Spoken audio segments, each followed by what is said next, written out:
के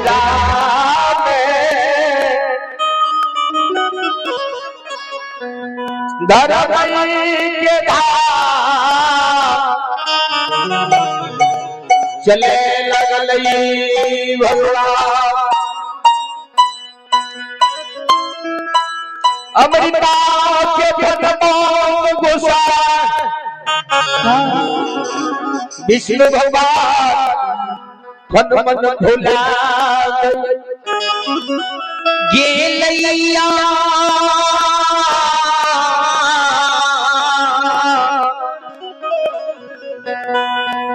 हे पानी गया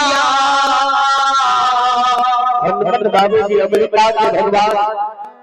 दूध के लिए जैसे सोच के अगर बालक का बच्चे में तो दूध कते से पिलाओ अमृता के मन भुला ले द्वापर में कृष्ण कहने रे देवी का द्वापर में दूध के लिए दूध किए के लिए कलयुग में गए कलयुग में भगवान मन भुला दल के दूध पिए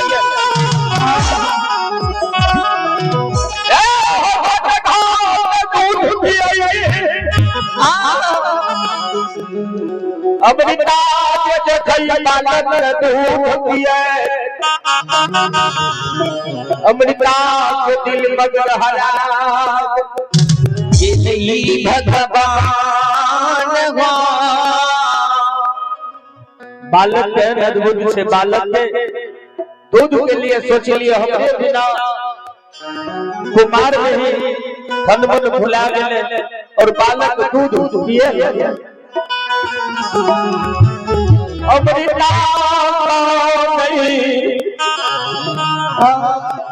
दौड़ जा महरनी दुगा जा मई कहा जननी यहाँ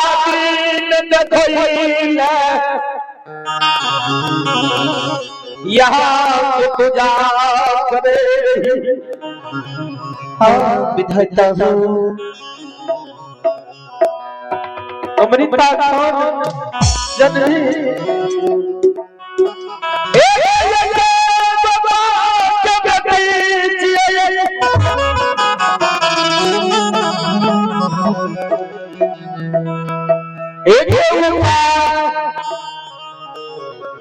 अगर कोनो हो ज्ञान के तो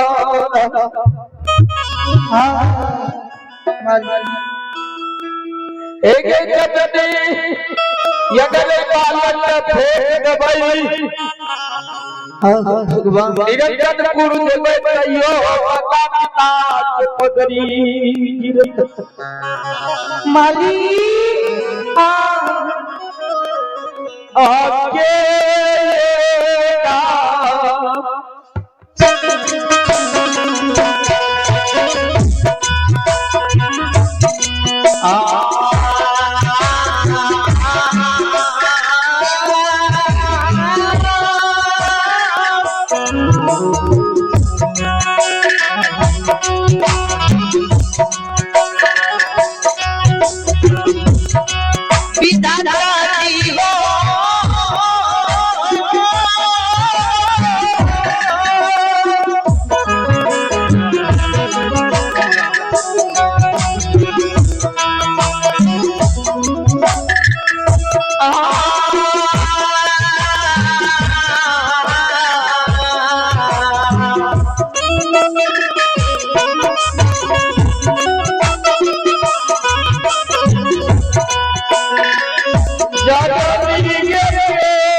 हे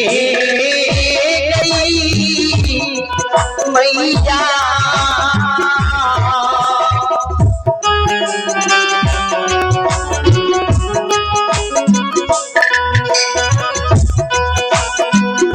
ये मता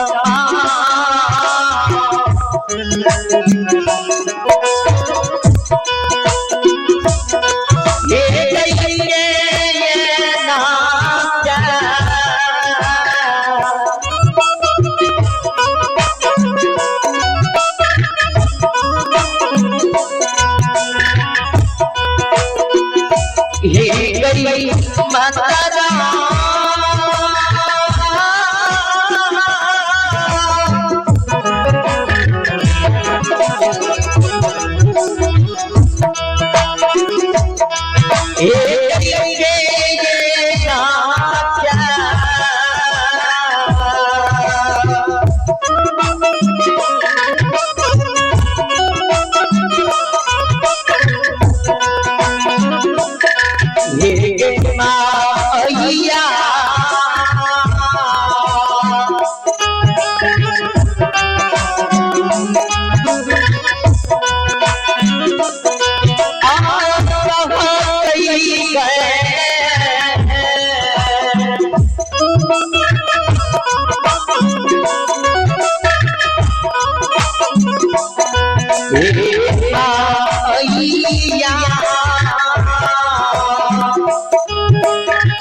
बिना हमर माता पिता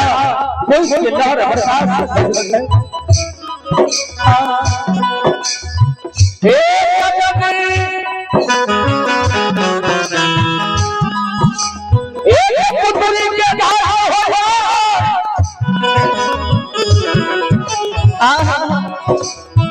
जब बाल से धर्म सधर क्या अपना युवा जवानी से माता पिता जब शादी शुदा क्या दे जब सुखी संपन्न है घर से दोसर घर चल देती है सब माता पिता के पास बेच देती है लाज देती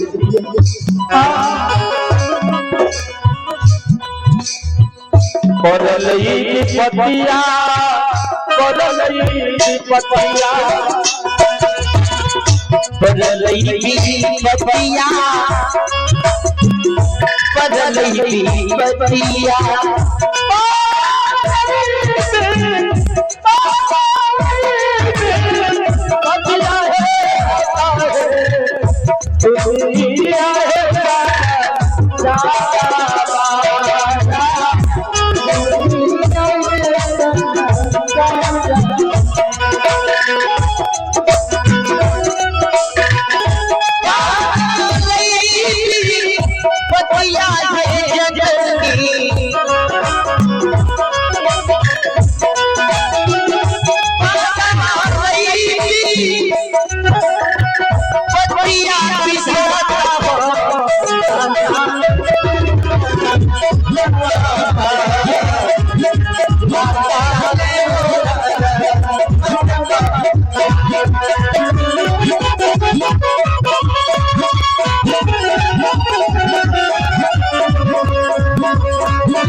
अमृता सरकार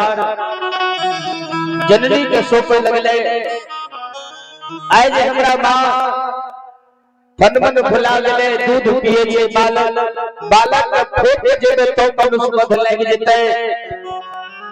तैयो हमरा माता पिता के पगड़ी गिर जेते से देता ए या तू सुनो जना होगा भक्त बुलारा के लाग शरीर में याद लगा प्रहलाद उस समय में बैठ गेल होलिका के जेल गेल आप बदल छिए हे जे माया हम चंदन लकड़ी के ढेर लगा दे छिए से राधिका पर सत्य के अग्नि लगा देवे सत्य धर्म पहले आज सत्य के बल से आग लगे ये मैया याद में हो बालक लेने चल गए बालकों मर जेते हम मर युवावस्था के गुस्सा बहुत खराब होता बचन आगे अमृता आए हम नहीं बचबे बाबू सब के हो गया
समाज बाबा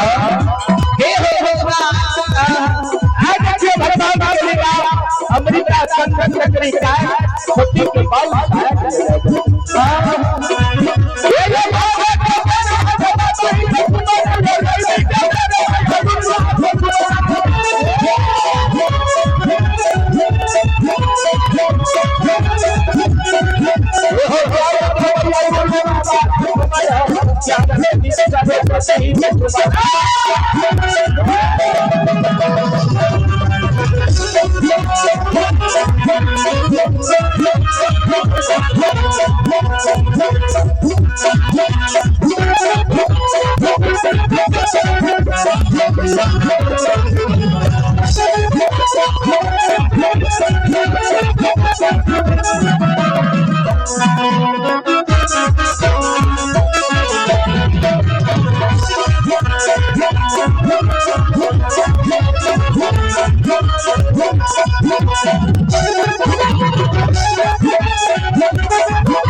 श्राद्धा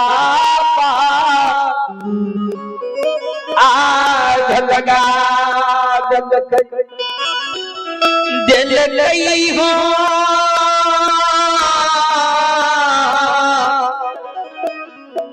ए विधाता जी श्राद्धा पर आज लगा दिल सत्य के बल से वो आज बल मिले गिरिजा महारानी कल के बाद माता पिता के धर्मात्मा पुत्री रही है, लेकिन हमारे माता पिता पर एक नजर जरूर डाल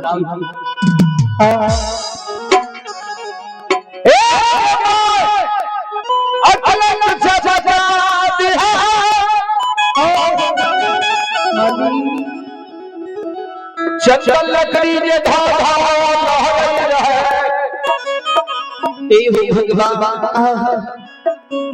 वो आए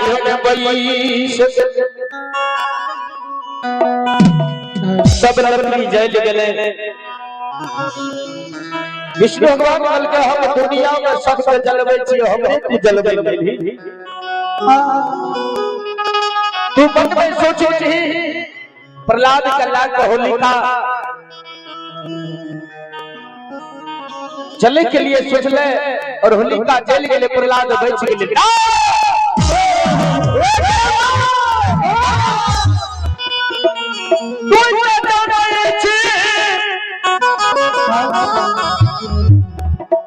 त्रेता में ये लिए द्वापर में ये लिए तेरे दादा कलयुग में ये लिए मैया दूध दिए के कारण ये दूध लिए अब हम पुत्र छी और हमरा जलबे छी जल जेबै नहीं जल आज जंगल लगे जल लेके अमृता बालक जिंदे रह गेले जेना लाज में बधैया अंधी में फड़फड़ा रहले नींद खुले छै पिता के जैसा सब लकड़ी जल गेले ने बालक जलने में हम जलली लागल छै कोनो लीला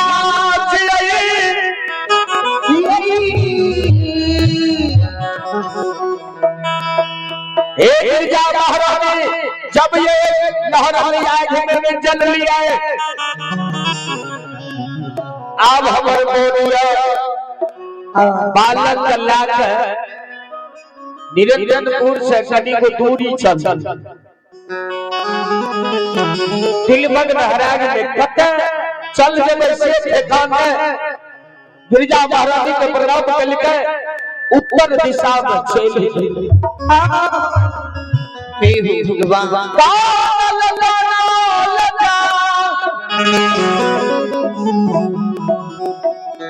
यमनिका से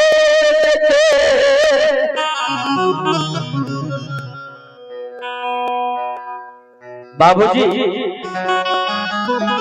ग्राम परोरा नगर के सिवान पर पहुंचे वही सिवान पर बेबार भसवार क्या चरवे रहे भसवार अमृता के कानल बालक के गोद में दबाने जाए रहे कुछ व्यवहार भसवार करके साथ लागे छै एकरा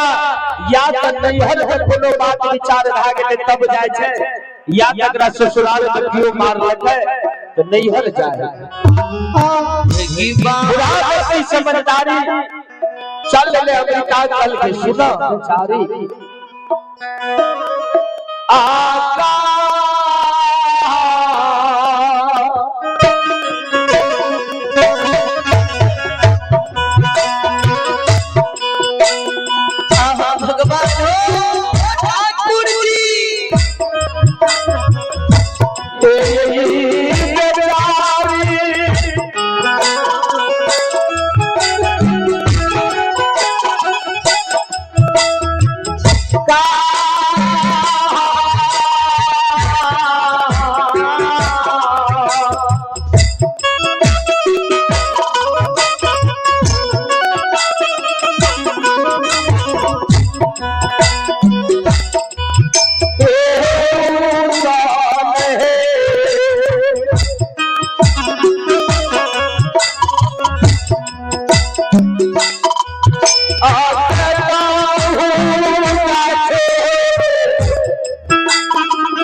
अब ये